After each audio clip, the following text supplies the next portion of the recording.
días a todos. Los invitamos a, en primer medida, a silenciar sus aparatos celulares. Bienvenidos a esta primera jornada de prácticas restaurativas de San Isidro, esta iniciativa que está destinada a exponer los aspectos filosóficos y normativos de la justicia juvenil restaurativa y la experiencia práctica desarrolladas en el programa implementado en el marco del convenio formalizado el 29 de septiembre del año 2014, que fuera ratificado y ampliado el pasado 17 de octubre de 2018 con la participación tanto del Ministerio Público Fiscal, de la Municipalidad de San Isidro, del Colegio de Abogados de San Isidro, la Universidad de San Andrés, el Colegio de Magistrados de San Isidro y el Obispado de San Isidro.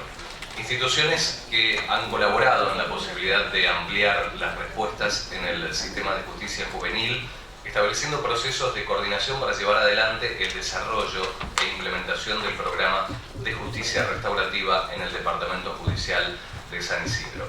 Esta jornada ha sido declarada de interés municipal por la Municipalidad de San Isidro, bajo el decreto número 1509 del 8 de agosto de 2019. Esta mañana contaremos con dos mesas con expositores. La primera mesa contará con la disertación de la doctora Aida Kemalmacher de Carlucci y el doctor Roberto Gargarella. La coordinación estará a cargo del doctor Karim Dib, que es secretario de Seguridad de la Municipalidad de Pergamino y el coordinador del programa de justicia restaurativo de la ciudad de Pergamino. Y en la mesa número 2 los disertantes serán la doctora Mari Belov y el doctor Raúl Calvo Soler. Por la tarde se realizarán actividades en talleres. En esta apertura le daremos la palabra al presidente del Colegio de Abogados de San Isidro, el doctor Santiago Guarnetti. Muy buenos días a todos y a todas y bienvenidas a esta primera jornada. ¿Se escucha o no? Bueno, muy bienvenidas a estas primeras jornadas de prácticas restaurativas. En el año 2014, allá por el mes de septiembre, firmamos el primer convenio de prácticas restaurativas, que en ese momento se llama como se llama el programa, en definitiva, que es Prácticas de Justicia Juvenil Restaurativa. Ese convenio fue firmado por el Colegio de Abogados de San Isidro, por la Municipalidad de San Isidro, por el Obispado local, por el Obispado de San Isidro y por la Universidad de San Andrés. Y la verdad es que fue el inicio o la patada inicial para que luego este programa creciera con operadores, con formación, con capacitaciones, y que en octubre del año pasado se sumaran nada menos que la Procuración General de la Corte Suprema de Justicia de la Provincia de Buenos Aires, el Colegio de Magistrados local y el apoyo de una fundación que nuclea y asocia las distintas áreas, porque hay áreas gubernamentales, áreas no gubernamentales, y está la Iglesia, que es la Fundación Funrepar. Yo creo que ya fue por el año 2006, es decir, unos años antes de esta historia, en la que Raúl, que me acompaña acá en el estrado y que tuve el orgullo de ser su alumno, había acercado al colegio esta idea, digamos, esta idea como génesis. Como sabrán, entre abogados y viniendo de una posición un poco extraña a lo que normalmente los abogados tenemos como derecho, sobre todo en derecho penal, que decimos, bueno, frente a un hecho jurídico tipificado en la ley penal, punición, castigamos. Y la verdad es que lo que Raúl proponía era algo distinto, era un camino alternativo. Y este camino alternativo tardó en entrar por nuestra cabeza, por nuestra manera de pensar, pero finalmente se hizo camino. Y no tengo más que palabras de agradecimiento como actual presidente del colegio para el doctor Gustavo Caponi, para muchos de nosotros el Chango, que para quienes lo conocemos, con su tenacidad, con su compromiso, cuando se pone alguna cosa al hombro, ayudó a que los demás entendiéramos y a que este proyecto que a nosotros no solamente nos llena de orgullo, sino fundamentalmente realmente nos llena de responsabilidad y de compromiso, porque entendemos que es una alternativa no solamente válida, sino que fundamentalmente es una alternativa que hoy los niños, niñas y adolescentes menores de 18 años necesitan como el agua misma. Es entonces desde hace 5 años que el colegio viene trabajando de esta manera, comprometido junto obviamente a los demás actores que han firmado este convenio y que de manera mancomunada trabajamos para un objetivo común. Indudablemente también quiero destacar el invalorable esfuerzo y trabajo puesto por los operadores, tanto por los operadores locales de San Isidro como los operadores de Pergamino, y también por miembros de la Justicia Nacional, de la Capital Federal. Bueno, soy veterano de la Justicia Nacional, ya me entienden, lo que hacemos, no sabemos bien si decir Capital Federal o no, pero es la vieja Justicia Nacional de la Capital, que también se ha comprometido con el tema y ha hecho capacitaciones, que ya van 2 en la Universidad de San Andrés. En los años 60, y acá viene un poco la historia de dónde viene esto y es lo que quería compartir con ustedes. En los años 60 en Canadá ocurre el primer caso de mediación entre una víctima y un ofensor. En este caso, el agente de libertad condicional de 2 menores que habían cometido algún acto de vandalismo contra una casa logra convencer al juez para que estos menores se reúnan con las víctimas que habían sido víctimas del vandalismo. Las víctimas aceptaron, el juez dijo que sí y la reunión se llevó a cabo.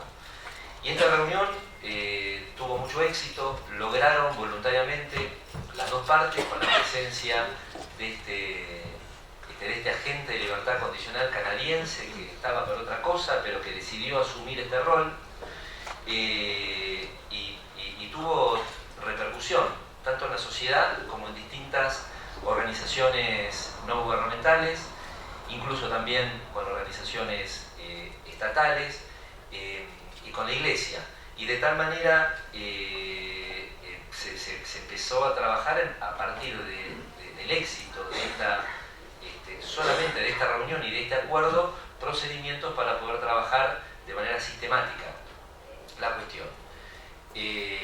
Luego Estados Unidos, Inglaterra, Australia, Nueva Zelanda, y vos me corregirás, creo que Alemania también, tomaron este sistema, y este es un sistema que donde no solamente se lograba el pago o la retribución de los prejuicios sufridos por la víctima, sino que fundamentalmente buscaba la rehabilitación de los ofensores, mediante labores, mediante programas educativos comunitarios, mediante seguimientos. Y esto es, de alguna manera, años 60, fines de la década del 60 del siglo pasado, más o menos por la fecha de mi nacimiento, que permite el surgimiento de una forma de justicia alternativa y la reconciliación, fundamentalmente, entre la víctima, el ofensor y la sociedad, dándole a cada una de estas partes, víctima, ofensor y sociedad, un rol muy activo en la solución del conflicto. Nuestro programa era un programa surgido desde el Colegio de San Isidro con la colaboración a partir del año 2014 de actores muy importantes, sin los cuales hubiera sido imposible que este programa estuviera en pie y siguiera creciendo. Busca cambiar la dinámica de los jóvenes que han entrado en conflicto con la ley penal. Y esta dinámica lo que genera y lo que ha generado son respuestas que obviamente van más allá de, reitero, de lo que nuestra cabeza piensa, sanción. Y se centran fundamentalmente en el reconocimiento del hecho por parte del joven, en asumir la responsabilidad que las consecuencias de este hecho acarrean y la consecuente reparación del daño. Esto se trabaja de forma práctica, se desarrollan investigaciones, se forman operadores que trabajan junto a los menores y junto a las víctimas. mediante tratamiento integral e interdisciplinario. Parece y está claro que solamente con abogados esto no lo podemos hacer. A los jóvenes el programa los aleja del delito y a las víctimas los ayuda a superar los momentos sufridos, obviamente, los momentos de zozobra o del daño sufrido. Y aparte se los reconoce como víctimas. Así que hay un ganar-ganar para las dos partes. Y obviamente la sociedad gana en la baja de la conflictividad social. Hoy contamos en estas primeras jornadas de prácticas restaurativas que se desarrollan en este ámbito y que vuelvo a reiterar el agradecimiento como representante del Colegio de Abogados, en este caso como su presidente, pero fundamentalmente como un representante más del Colegio de Abogados, de la presencia de todos ustedes. Indudablemente la presencia también de la doctora Irene Máscara Carrucci, del doctor Roberto Vargarela, de la doctora Mari Veloz, del doctor Jan Schmidt, que ha venido ayer de viaje, después de un largo viaje. Raúl lo ha puesto a trabajar ayer a las 11 de la mañana, cuando había llegado eso de las 9, así que tratamos de trabajar con intensidad. Dicho esto, creo que todos ellos y los operadores que han venido trabajando en los últimos años nos van a ayudar a entender y a comprender este camino que estamos transitando. No tengo ninguna duda, y ahora sí hablo desde un punto de vista más personal que político, la protección de los derechos de los niños, niñas y adolescentes menores de 18 años es una obligación ineludible para todos los que somos operadores jurídicos. Y este programa, que lo hemos hablado varias veces con Chango y bueno, un poco menos con Raúl, que es más itinerante, pero este programa funciona. Este programa transforma y además este programa genera un nuevo paradigma en un sistema punitivo que, como sabemos, y con solamente leer los diarios o muchos de nosotros que podemos transitar por los pasillos, por aquellos pasillos de la izquierda del edificio de tribunales, que es donde están los penales, digamos, sabemos que muchas veces no tienen la respuesta. Así que les agradezco muchísimo la presencia. Apoyemos este programa y aprovechemos lo que hoy saquemos de toda la jornada de trabajo para difundirlo. Muchísimas gracias.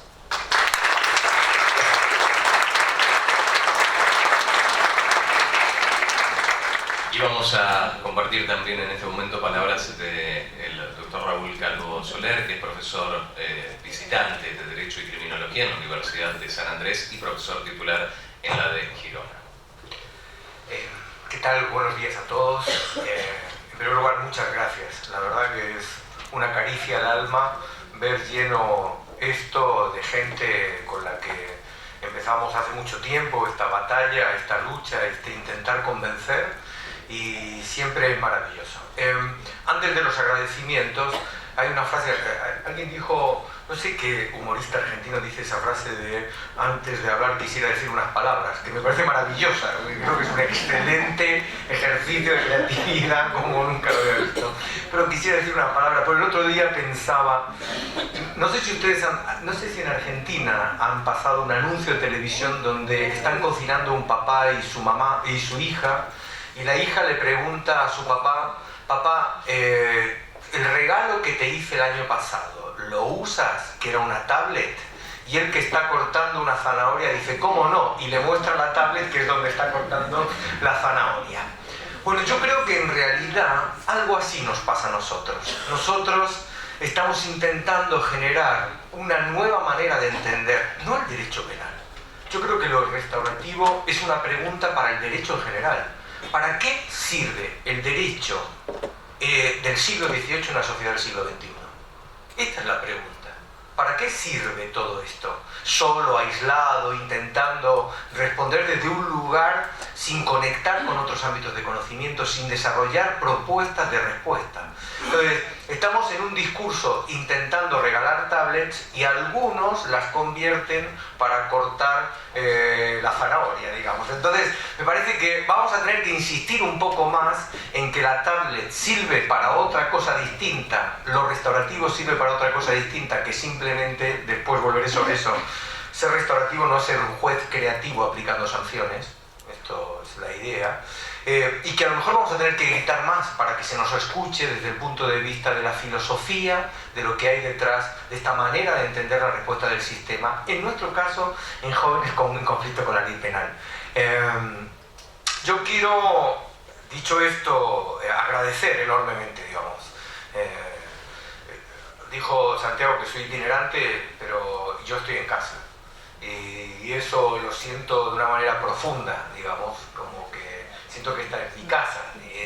Y aquí hay mucha gente que nos ha acompañado, no solo a nivel institucional, a nivel personal. Déjenme que diga algunos nombres.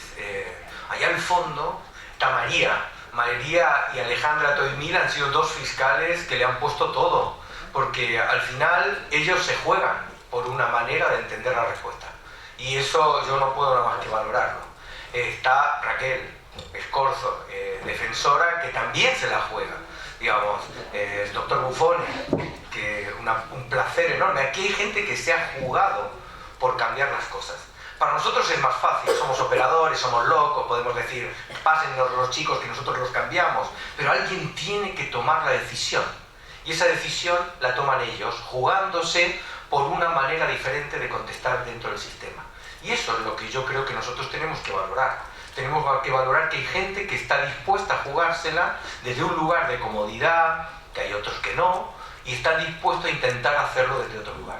Yo creo que eso es un espacio clave que habla de fiscalía, de una defensoría, de jueces. Hoy no están aquí, pero no puedo dejar de citar al doctor Giglio, a la doctora Ravera, a la doctora... se me fue. Que también se la han jugado pasándonos casos, diciendo que nosotros hemos insistido, dennos casos, pidiendo casos y apostando a que tiene sentido hacerlo. Así que hay un conjunto de personas que han estado ahí. Tengo que decir, el obispado, yo ahora a Monseñor ya no, creo que no está por la zona, pero antes recuerdo me lo encontraba en la estación de tren de San Isidro, que él venía de cortarse el pelo y siempre me decía, ¿cómo vamos con el programa? Esto me pillaba en mitad de la calle, me paraba y decía, ¿cómo vamos con el programa? Y Monseñor siempre estuvo, o sea, lo vivimos. La Universidad de San Andrés, que le ha apostado a decir, bueno, este es un camino, este es un lugar, este es un espacio que tiene sentido para jugársela. Y la Universidad de San Andrés ha puesto investigadores, formación. La Municipalidad de San Isidro, que ha jugado una apuesta directa, clara, para trabajar dentro de este programa y desarrollar dentro de este programa. Y el Colegio de Abogados, que no lo ha dudado. Yo creo que nosotros, quiero creer que es así, somos la manifestación más clara de que cuando los argentinos se juntan, las cosas funcionan. Yo creo que somos eso. Yo creo que al final somos simplemente eso. Si todos nos ponemos de acuerdo, más allá de nuestras diferencias, en un objetivo en común, las cosas funcionan. Y yo creo que es lo que el programa está consiguiendo o pretende conseguir. Y después están los operadores, los de Pergamino y los operadores de San Isidro, que están todo el día, que van, que discuten, que conversan, que charlan. Creo que ellos son la carne de todo esto, porque siempre digo la distinción entre participar y comprometerse es que en el plato de huevos fritos con bacon la gallina participa, pero es el chancho el que se compromete en el plato. Bueno, yo creo que ellos son los que se comprometen en este plato. Digamos, realmente, no se trata, aquí hay mucha gente que no solo participa, sino que hay mucha gente que se ha comprometido en serio en este programa. Espero que sirva a Karim, que pudo escuchar y tuvo la valentía de escuchar para llevar el programa a Pergamino. Y creo que muchísima gente que ha venido de Córdoba, gente que quiere entender de qué se trata esto para entender si lo podemos llevar a otro lugar. Muchas gracias a todos por venir, espero que saquemos muchas cosas de aquí y en todo caso que nos conozcamos mejor. Un abrazo enorme, gracias.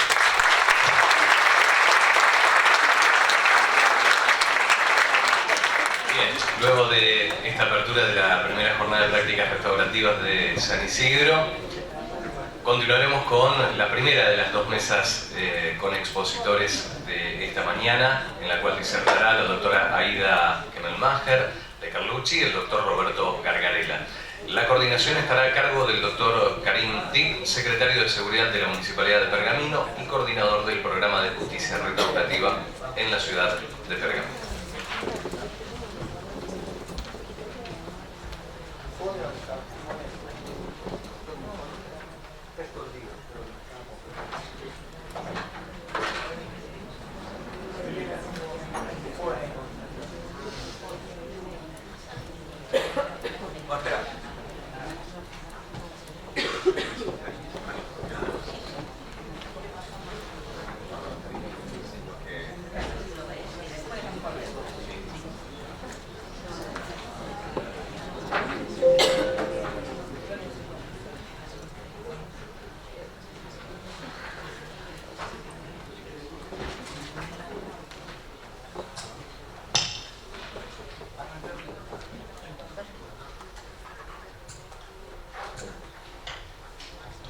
Buen día, muchas gracias. Bueno, me toca presentar, me va a ayudar el locutor porque no traje los anteojos y el currículum de ambos es muy largo, como todos saben. Me siento un poco un jugador de las inferiores que va a debutar en el Barcelona entre Messi y Suárez. Así que, pero bueno, con una pared voy a tratar de tirar cuando termine. Bueno, los doctores son la doctora Aida Kemmelmacher de Carlucci y Roberto Gargarella. A mi modo de ver están en el top 5 de los juristas más importantes de la Argentina, así que es un placer tenerlos acá. A continuación ya leemos los currículos de cada uno a modo de presentación, vemos las disertaciones y después pasamos a moderar para abrir preguntas y demás. Muchas gracias. La doctora Aida Kemmelmacher de Carlucci es doctora en Derecho de la Universidad de Mendoza, en Argentina, miembro de las Academias Nacionales de Derecho y Ciencias Sociales de Buenos Aires y de Córdoba, miembro honorario de la Real Academia de Derecho y Legislación de Madrid, España, ministro de la Suprema Corte de Justicia de Mendoza, profesora titular de Derecho Civil de la Facultad de Derecho y Derecho Privado en la Facultad de Ciencias Económicas de la Universidad Nacional de Cuyo. Es profesora contratada de universidades de París, Génova y Bolonia, profesora honoraria de las universidades de San Marcos y San Martín de Porres en Perú. Pronunció más de 500 conferencias en Argentina, España, Italia, Cuba, Honduras, Paraguay, en Puerto Rico, Panamá, Paraguay, también en Brasil, Colombia, Chile, en El Salvador, en Costa Rica, en Perú, en Uruguay y en México, además de Venezuela. Entre sus libros se cuentan La separación de hecho entre cónyuges, La capacidad civil del menor que trabaja, Los privilegios en el proceso concursal, La responsabilidad civil en el derecho de familia, La cláusula penal, Derecho real de superficie, Temas modernos de responsabilidad civil, entre otros.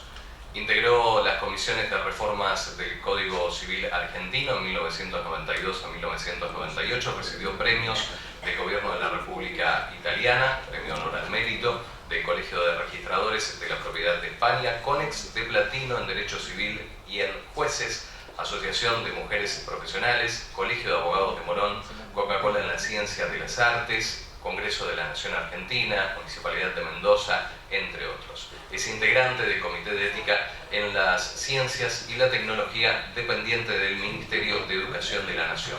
Representa a la Universidad Nacional de Cuyo en el proyecto de bioética Programa Alfa, que reúne universidades europeas y latinoamericanas, e integró el grupo de expertos que preparó el documento sobre el principio de precaución aprobado por la UNESCO. En tanto que el profesor Dr. Roberto Gargarella es sociólogo, abogado abogado y doctor en Derecho por la Universidad de Buenos Aires, LLM por la University of Chicago Law School, máster en Ciencia Política por la Facultad Latinoamericana en Ciencias Sociales en la Universidad de Chicago, postdoctorado en la Balliol College de Oxford. Es profesor invitado de la Escuela de Derecho de la UTDT y profesor titular de la Facultad de Derecho de la UBA. Ha sido profesor e investigador visitante en varias universidades extranjeras como Columbia, la Universidad Pompeu, New York University, University of Bergen y University of Chicago. El profesor Gargarella se hizo acreedor de prestigiosas becas de investigación, entre ellas Fulbright, John Simon Guggenheim Memorial Foundation, de la Fundación Antorchas, y es autor de numerosos libros y artículos publicados tanto en el país como en el exterior. Entre sus publicaciones más recientes se encuentran The Legal Foundations of Inequality de Cambridge University Press 2009, entre otras. ¿Sí? Así que han sido presentados de esta manera a primera lectura. Bueno, muchísimas gracias. Obviamente estoy muy contento de estar acá. Quiero empezar agradeciendo y felicitando a las autoridades del colegio, a Santiago y a Raúl por el esfuerzo que vienen haciendo en relación con un programa que yo también creo exitoso y muy importante. Me alegra especialmente estar en este ámbito. Digamos, mis padres son inmigrantes, han nacido y viven aquí. Yo también he vivido parte del tiempo aquí mismo. Y estoy especialmente contento también de compartir el panel con Aida, seguramente la jurista más notable, digamos, de nuestro tiempo, y es un honor siempre estar aquí con ella. Y felicitaciones a todos ustedes por tomarse el tiempo a la mañana de un viernes complicado en un país imposible para estar aquí. La idea, un poco la división de trabajo que los hechos habíamos pensado era, de mi parte, hacer una introducción, si se quiere, un poco más abstracta, para que ella pensara más sobre la jurisprudencia restaurativa. ¿Sí? Yo quería hacer unos comentarios generales sobre lo que podría llamar una filosofía política republicana, que, como bien decía Raúl, tiene que ver con un modo de pensar sobre la justicia, y a partir de ahí un modo de pensar el derecho, y a partir de ahí, en todo caso, un modo de aproximarse a la cuestión penal. Y a partir de ahí, en todo caso, una reflexión crítica sobre cómo entender el castigo.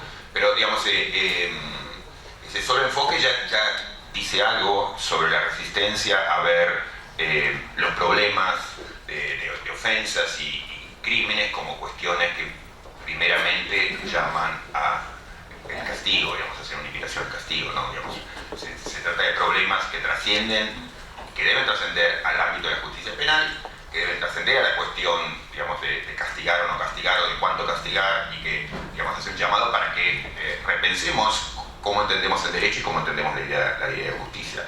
No por ponernos abstractos ni por ponernos, digamos, ambiciosos, sino porque perdemos el rumbo, perdemos el sentido de lo que estamos haciendo si no reflexionamos para qué queremos, digamos, el derecho en estos casos, qué es lo que estamos buscando. Digamos, enmarcado en un debate, primero diría jurídico, yo creo que viene habiendo como una tensión que en parte, digamos, tanto Santiago como Raúl describieron en las notas históricas que dieron, en las pinceladas históricas que dieron, que es entre lo que fueron las respuestas, digamos así, welfaristas, que aparecieron en los años 60, tanto en el ámbito económico como en el ámbito penal, y las respuestas retributivistas que volvieron a ganar vida y fuerza a fines de los 70 y digamos, 80, 90, han ganado una especial fuerza, diría se han convertido en los hechos en la respuesta predominante frente a las dificultades que enfrentamos. Las respuestas welfaristas eran respuestas, digamos, frente a la crisis social, frente a la crisis de la desigualdad, respuestas de buscar maneras de la justicia social que en el ámbito penal terminaron con políticas que generaron problemas, porque lo que hicieron fueron generar discrecionalidad judicial, decirle a los jueces que pensaran los casos que tenían frente a ellos a partir de las posibilidades de la rehabilitación de la persona, que terminó generando, entre otras cosas, indebidos sesgos de clase, porque los jueces, digamos, terminaban facilitando salidas alternativas para personas mejor ubicadas socialmente y, en ese sentido, digamos, volviendo a castigar o a destratar a las personas que tenían más dificultades para la readaptación. Y dieron esos márgenes de discrecionalidad a la justicia que también fueron muy mal recibidas por parte de la doctrina y que generaron esa reacción que tenía que ver con esas miradas retributivistas, yo creo que bien asentadas teóricamente en un ideal, diría, kantiano, pero que lo que hicieron fue reforzar esa idea del merecimiento, de la idea de responder, digamos, ojo por ojo, finalmente, la idea de que el problema penal era un problema, digamos, los problemas generados por el crimen eran fundamentalmente un problema que merecía, digamos, atenderse uno a uno, con darle a cada uno su merecido, de darle a la persona, digamos, la respuesta que debía por la responsabilidad que había tenido en ese hecho, y era también entender, digamos, que era un problema no de la comunidad, sino un problema de un ofensor con una víctima, y era un problema que debía ser respondido sobre todo a partir, digamos, de la respuesta fuerte del Estado, porque debía ser proporcional a el daño causado, y entonces, digamos, todo el cálculo, toda la reflexión pasaba a ser, bueno, cuánto y cuán duro es mi respuesta, pero además es una respuesta individualizada, y cuanto más duro haya sido el crimen, cuanto más duro haya sido la ofensa, más dura debe ser la respuesta, porque debo darle su merecido, porque debo hacerlo responsable a esa persona, y porque, digamos, la respuesta debe ser proporcional a la falta cometida. Yo creo que eso, digamos, que tiene un asentamiento filosófico importante, ha generado, digamos, también mucho del mar de problemas en el que estamos inmersos y respecto de los cuales, problemas de los cuales las respuestas restaurativas, las respuestas republicanas tratan de salir. ¿Qué vendría a ser esto de la respuesta republicana? Otra vez, no por ponerse ambicioso, no por ponerse teóricos abstractos, porque sí, digamos, es la idea de esto, de hacerse la pregunta primero de cómo entendemos la justicia, para qué la entendemos, y a partir de ahí cómo entendemos el derecho y cómo entendemos en todo caso la respuesta frente al crimen. El republicanismo, para decirlo en una línea, digamos, es una concepción filosófica que, digamos, muchos de los pensadores en los que uno puede, digamos, imaginar cuando piensa en la teoría, en la filosofía, en Rousseau, en Maquiavelo, etc., estaba presente, como esa idea de la comunidad, y ya este es un punto de partida importante, que no es la respuesta solamente del individuo, la comunidad debe ser capaz de ponerse de pie cuando, digamos, hay un problema que es colectivo y dar una respuesta, que debe ser una respuesta que es conjunta, y esa idea sola de que, digamos, de la respuesta colectiva nos está hablando ya de cosas muy diferentes a lo que son los ingredientes centrales de la respuesta, digamos, retributiva, digamos, que son la idea de comunidad, la idea, digamos, de integración, la idea de lo colectivo, la idea del autogobierno, la idea de decidir colectivamente. Entonces, en tren de preservar nuestras libertades personales y colectivas, esa es la idea republicana en Rousseau, digamos así, la comunidad tiene que ser capaz de ponerse de pie y responder de modo conjunto, y esto es elaborar una respuesta que es conjunta. Por supuesto, la gente, la idea de la ciudadanía no es que se va a levantar, se va a poner de pie porque, digamos, nació así, porque tiene virtud cívica, simplemente la virtud cívica no sale de la nada, sino que sale de una comunidad que ayuda a que sintamos que nuestros puntos de vista, nuestros intereses están vinculados, digamos. No es un simple llamado a la buena voluntad de las personas o cooperemos o hagamos las cosas juntos. La gente tiende a cooperar, la gente tiende a levantarse conjuntamente si reconoce que sus intereses están vinculados con los del lado. En sociedades muy desiguales como las nuestras, digamos, la posibilidad de pensar en conjunto, la posibilidad de hacer en conjunto es especialmente complicado. Por eso los esfuerzos que viene a hacer la justicia restaurativa son esfuerzos muy especiales en comunidades como las nuestras, porque no es el comportamiento natural, digamos, el de actuar conjuntamente. Es un comportamiento que, por cosas que vamos a decir, digamos, es importantísimo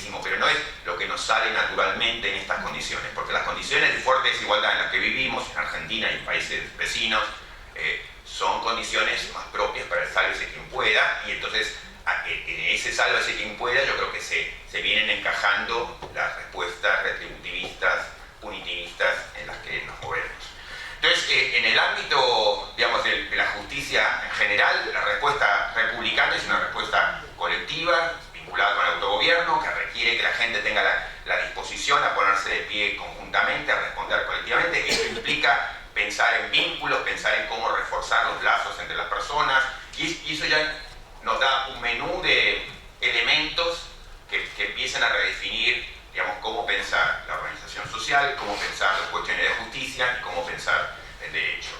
El derecho, digamos, Rousseau decía, las normas de la comunidad deben ser normas en las cuales todos nos podamos sentir reflejados. Yo voy a ser esclavo de la ley. La idea de esclavitud ante la ley es una idea rousseauiana, bajo la idea de que, digamos, yo voy a ser esclavo de la ley, no porque quiero la dominación del otro, sino por el contrario, porque asumo, y en la medida en que yo pueda ver a la ley como mía, yo escucho la ley y me escucho a mí, yo veo a la ley y veo mi propio rostro. Entonces, ser esclavo de la ley, que es la idea rousseauiana, depende de que el derecho sea una creación colectiva en la cual todos nos podemos ver identificados. Por lo tanto, cuando yo obedezco a la ley, finalmente estoy obedeciéndome a mí mismo. Eso que define, digamos, es una primera definición de cómo, desde un punto de vista republicano, pensar el derecho, nos está diciendo cuáles características debe tener el derecho, cómo debe crearse ese derecho, cuáles deben ser los vínculos sociales para que podamos decir, tenemos un derecho frente al cual merece que nos sometamos. ¿Por qué? Porque vamos a ser obedientes a nuestras propias reglas, a nuestros propios dictados, en la medida en que el derecho sea resultado de una producción nuestra.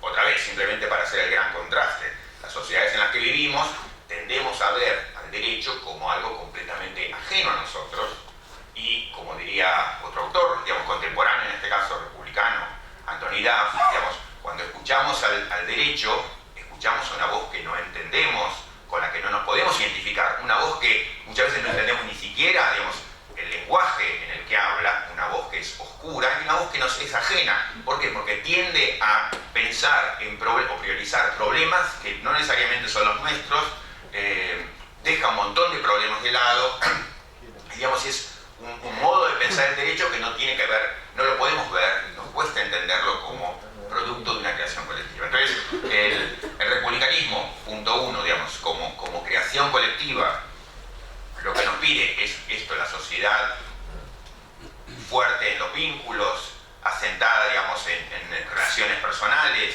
una sociedad que se autogobierna, y esos son los criterios que deberían empezar, los que deberíamos pensar, tienen que definir nuestra vida en común, y criterios que nos ayuden a pensar el derecho. ¿Qué es lo que, digamos, esa visión sobre el derecho, donde el derecho debe ser creación nuestra, va a decir sobre el derecho penal? Bueno, digamos, aquí también hay, afortunadamente, algunos desarrollos recientes que han tratado de mostrar los puentes que se puede entender entre esa visión filosófica general republicana y el derecho penal. Unos autores y un libro en particular muy importante que se produjo en estos años es elaborado por un profesor que estuvo la semana pasada en Buenos Aires y al cual se le otorgó un honoris causa, que fue el profesor Philip Pettit. Philip Pettit y John Brightwell. Digo, otra vez, no es aquí, no vengo a vender una fórmula, una receta en un libro, digamos. Es del tipo de autores que nos ha ayudado a tender ese puente entre filosofía republicana y cómo podríamos pensar el sistema penal. La primera línea del libro de Brightwell y Pettit, otra vez lo digo, no porque allí está la verdad, sino porque me parece un acercamiento interesante sobre cómo pensar el derecho penal. La primera línea del libro de Pettit, que está traducido recientemente, tiene como título No solo su merecido, y el libro comienza diciendo, digamos, nuestra preocupación no es elaborar una teoría del castigo, sino elaborar una teoría de la justicia penal. Digamos, no es en absoluto obvio que cuando estamos frente a situaciones de crimen, nuestra primera preocupación deba ser, como ha sido y como ha sido propio de la respuesta retributivista, aún con las mejores intenciones de la respuesta retributivista, la primera respuesta es cómo castigamos. La primera respuesta es cómo hacemos justicia en ese mundo, digamos, en donde se cometen ofensas cotidianamente. Pero las ofensas tienen causa, las ofensas implican a mucha gente, las ofensas, digamos, pueden requerir respuestas muy distintas. Entonces, no es que para pensar la respuesta desde el derecho frente a la ofensa, lo que tenemos que pensar es cuál de todas las herramientas de castigo utilizamos, o como tendió a ayudarnos a pensar el retributivismo, cuál debe ser la brutalidad o la dureza de la respuesta para poder ser proporcionales y darle a cada persona su merecido por aquello de lo cual es responsable. Entonces, el enfoque, digamos, el punto de ingreso ya es completamente diferente. Ya no es pensar una persona contra otra persona, este individuo generó el mal a esa persona, sino que cuando se comete una ofensa, cuando se comete una falta, es un problema que es un problema colectivo, que trasciende a uno contra uno. Segundo, digamos, tampoco es la cuestión de cuánto hacemos para darle su merecido a esa persona y de serlo responsable, sino, otra vez, en términos republicanos, aquí ha habido un daño, aquí ha habido algo que nos afecta a todos, aquí se ha roto algo, digamos, que debemos, la prioridad debe ser restaurar, reparar, como decía este criminólogo, digamos, famoso noruego, digamos, Nils Christie, digamos, él buscaba el origen de la idea de restaurar, una idea nórdica, digamos, de como tirar los leños, ¿no? Y entonces restaurar era volver a afilar los leños que han sido volteados.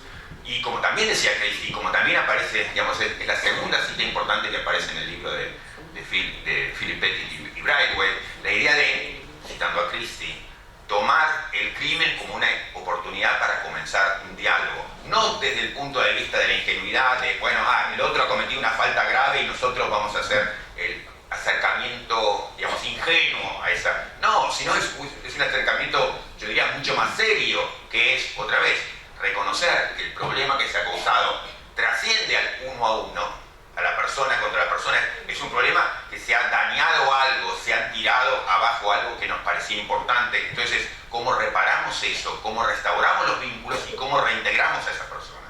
En el sentido de cómo hacemos que esa persona vuelva a ser parte de la comunidad. No solo porque eso previsiblemente va a tener buenas consecuencias, que es importantísimo, digamos, porque una persona reintegrada es una persona que va a tener menos incentivo o menos motivación para causar daño a otros, sino por respeto al otro, porque necesitamos recuperar el respeto a la víctima, rodearla, ayudarla, acompañarla, pero también reconocer al otro como parte de una comunidad, un vínculo que se ha roto, y la idea de cómo restauramos ese vínculo y cómo hacemos para recuperar a esa persona, no a través de una cuestión de reforma mental, sino una cuestión de cómo hacemos para que se vuelva a sentir parte de nuestra comunidad.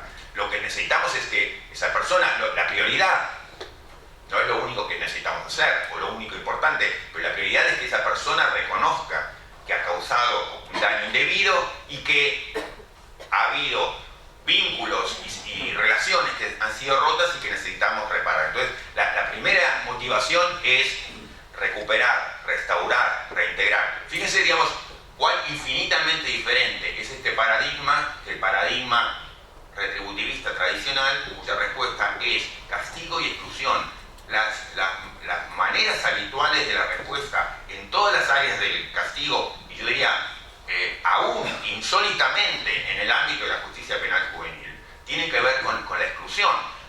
En Argentina, como en otros países, ha habido un debate extensísimo, yo diría bastante absurdo, digamos, no en sus orígenes ni en sus motivaciones, sobre si es el niño sujeto o el joven sujeto de derechos o no sujeto de derechos. Es una discusión importante, pero ambas visiones, las que hablaban de sujeto de derechos o no sujeto de derechos, terminaban habitualmente con la respuesta excluyente, digamos, la respuesta de la exclusión como natural. Entonces había un debate retórico acerca de si es sujeto de derecho, si es media persona, si es una persona completa, pero las respuestas eran siempre la misma, porque estábamos hemos tendido a estar mal enfocados. Entonces, en ese sentido es que necesitamos dar un paso atrás y pensar qué es lo que queremos hacer con el derecho, cómo entendemos el derecho, cómo entendemos la relación del derecho con el tipo de sociedad que queremos. Si uno parte, como parte de la propuesta republicana restaurativa, de la idea de que el punto de partida es comunidad integrada, vínculos lo más fuertes posibles,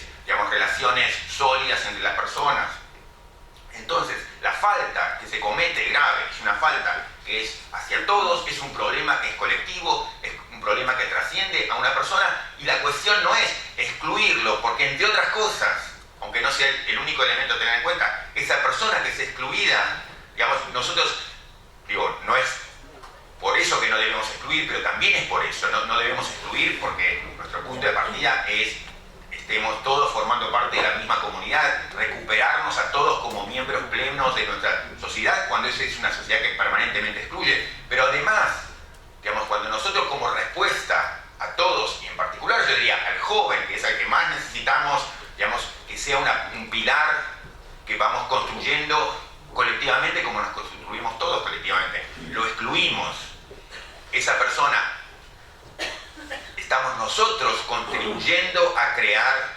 digamos, a una persona que es ajena a nosotros y que nos va a mirar a nosotros como ajenos. Digamos, esa persona, lo que estamos haciendo en los hechos es separar a esa persona y vincularla con las personas que hemos detectado con los problemas con mayores problemas de conducta. Esto es, pasamos nosotros a comprometernos en la educación de esa persona como una persona que se vincula, se relaciona con las personas que hemos identificado como las personas con problemas. Nosotros entonces estamos educando a esa persona en la violencia, estamos educando a la persona en la relación con las personas que están todo el día pensando o cómo me escapo de aquí, o cómo, digamos, me vengo de lo que me han hecho, acumulando y mordiendo bronca y resentimiento. Entonces, no es simplemente por una cuestión de cálculo, pero también es con la conciencia de que cuando uno excluye a una persona, digamos, y mucho más cuando excluye uno a un menor, lo que está haciendo es educando a esa persona, construyendo,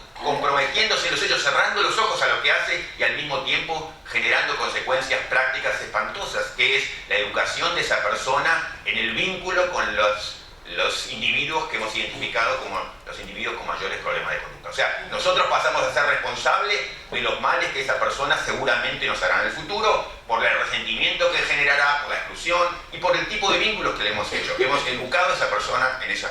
Entonces, ¿por qué entendemos a la sociedad de un modo distinto? ¿Por qué necesitamos pensarnos de un modo distinto? ¿Por qué necesitamos reparar la cantidad de vínculos personales y sociales dañados?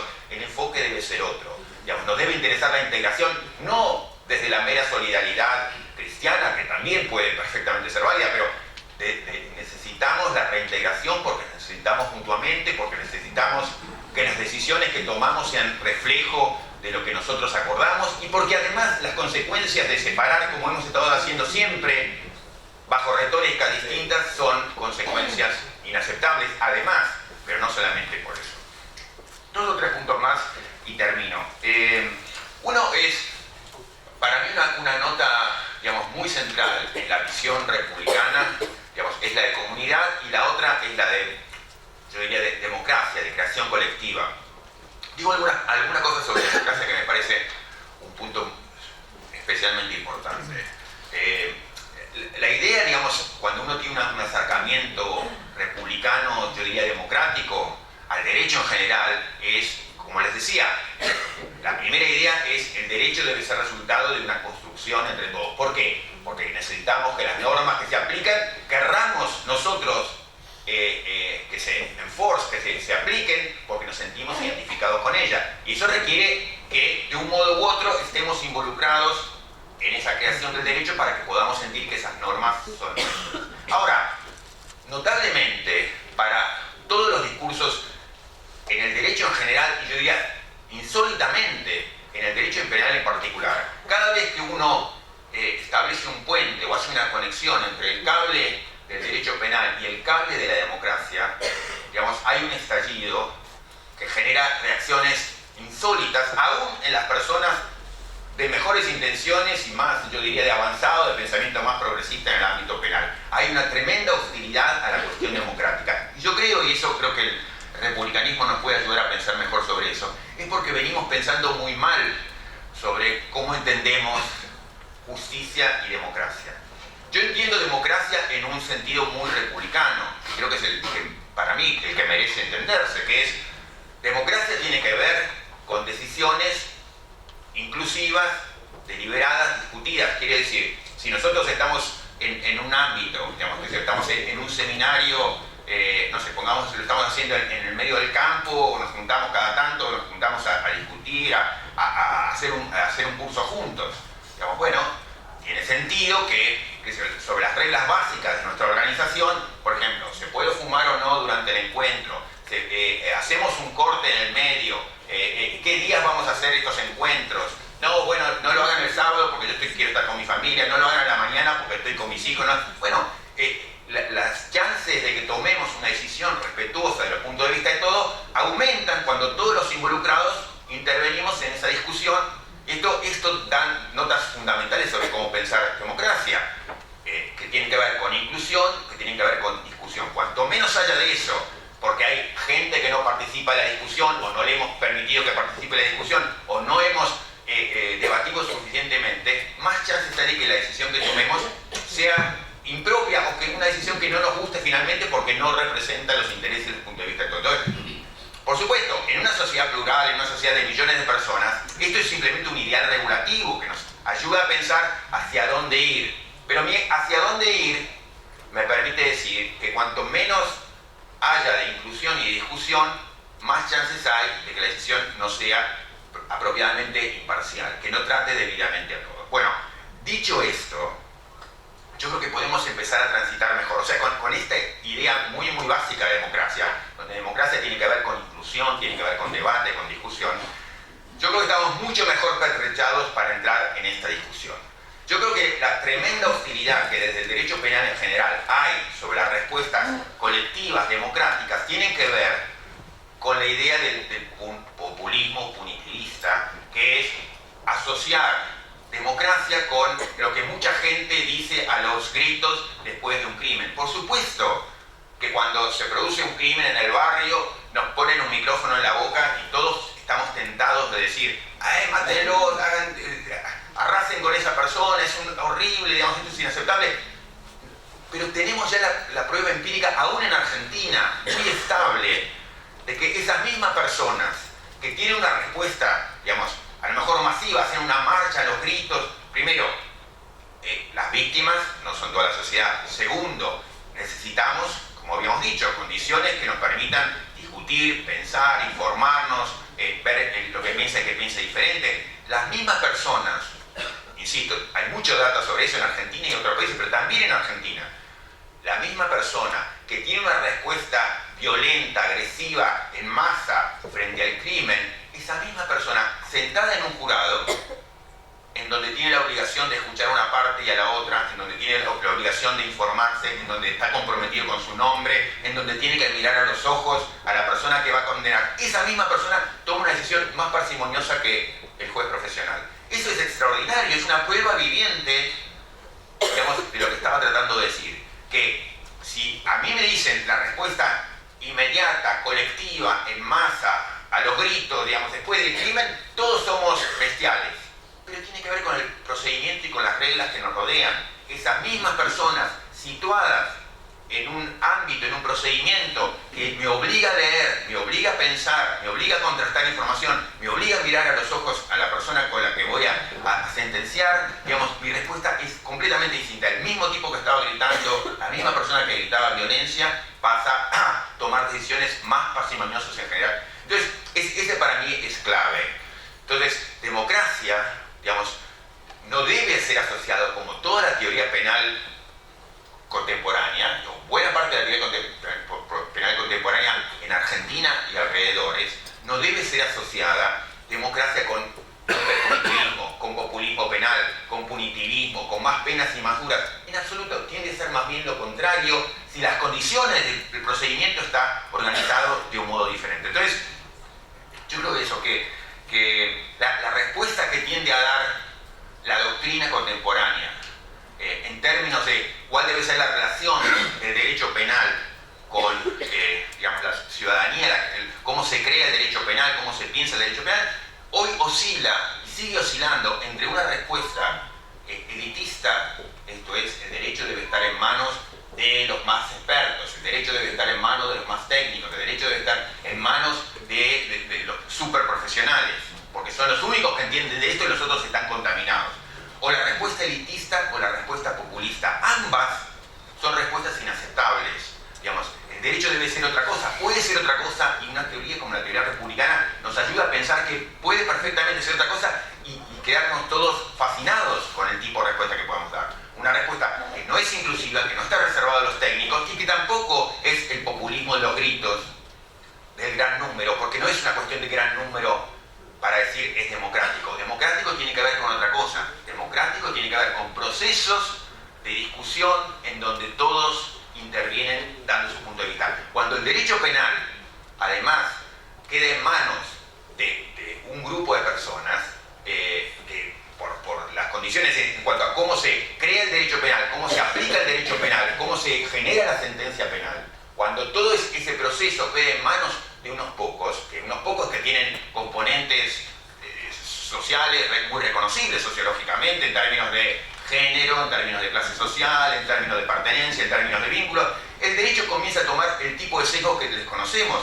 ¿Qué es lo que explica, sino que en Argentina, como en buena parte de los países occidentales, sociedades cada vez más heterogéneas y multiculturales tengan composiciones carcelarias básicamente homogéneas? Hay ahí claramente un problema. Es un problema que tiene que ver con cómo el derecho se viene pensando, aplicando, ejecutando en cada caso. Entonces, la respuesta republicana es una respuesta que requiere otra cosa, requiere procedimientos, requiere comunidad, requiere intervención, bajo la convicción de que todos nosotros somos bastante parecidos.